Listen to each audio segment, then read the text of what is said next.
so we can see you. If you remember the class of '66, and you can stand.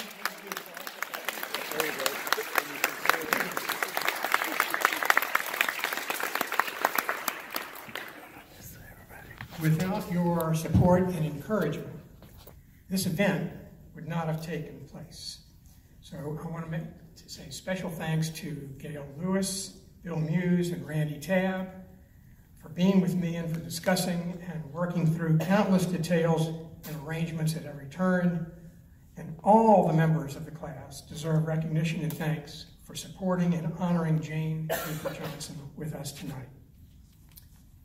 I would also like to recognize TJ Viking Fund Representative Russell Flamia. Russell.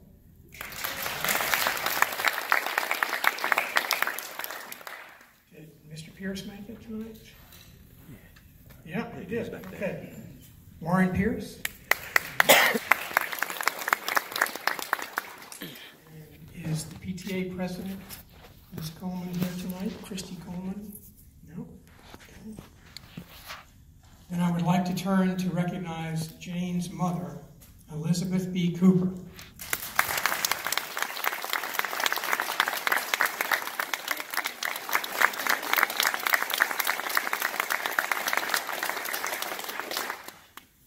And I will say that her strength and character had a major impact on Jane.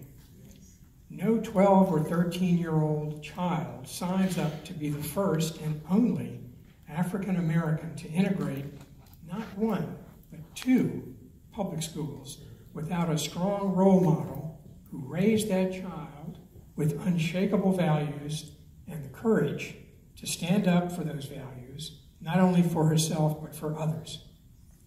Elizabeth was a plaintiff in the federal lawsuit to desegregate Richmond City public schools in 1958, and in her own right is also a recognized and well-known civil rights pioneer. So thank you for being with us tonight. Thank you for giving us time.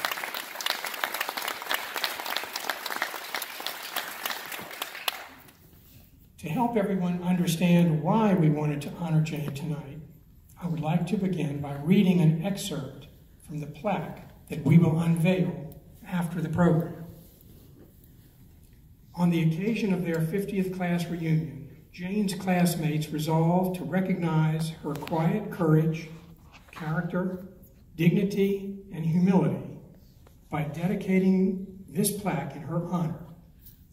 In choosing to walk a more difficult road through the halls of this school, enduring great personal hardships, Jane put an end to public school segregation, transformed our community, and made it possible for other African Americans to enjoy their constitutional right to equal educational opportunities. Now, that's reason enough to honor Jane. But Jane possesses other attributes that make her story and her example so powerful and inspiring more than 50 years after it began. Her extraordinary dignity and humility, for example. She never lashed out against those who were not kind to her, and even today, there is no malice in her heart. And she walked the talk, virtually alone, quietly leading and showing us the way to lift our community above its prejudices. Day after day, no doubt often in solitude, she put one foot in front of the other, held her head high, and forged her arduous path.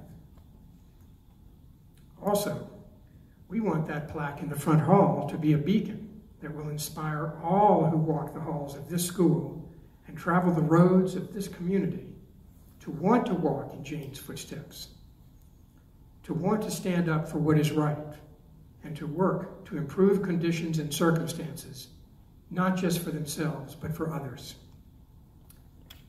And Jane, we want to say something else to you. The last paragraph of the plaque states that Jane is worthy of our respect, admiration, and friendship. But as one of your classmates who might not have done enough to reach out to you during those difficult years in the 1960s, and there were several who did, but I suspect many more who did not, I want you to know that we, your classmates, are privileged to be with you and to honor you now. And we are the ones who must demonstrate to you that we are worthy of your respect, admiration, and friendship. We hope we are a better part of your story today than we might have been in the 1960s. So thank you for your friendship, for helping us to find the best within ourselves, as you did, and for lighting our path to building a better community.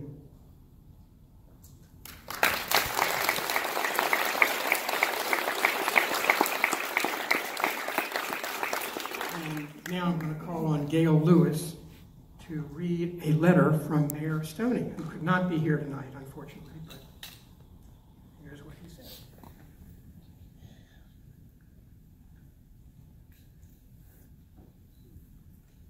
Dear Mrs. Johnson, on behalf of the City of Richmond, I want to extend my sincere gratitude to you for your dedication during the Civil Rights Movement. Your efforts are exemplary. You served as a pivotal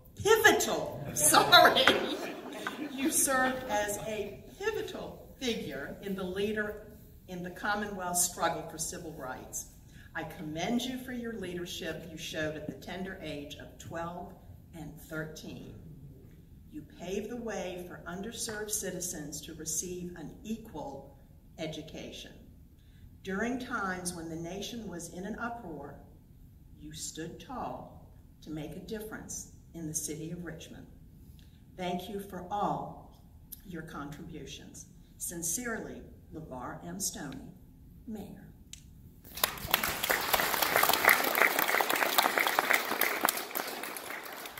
Bill, I thought you said she was the only one that could read. Thank you, Gail.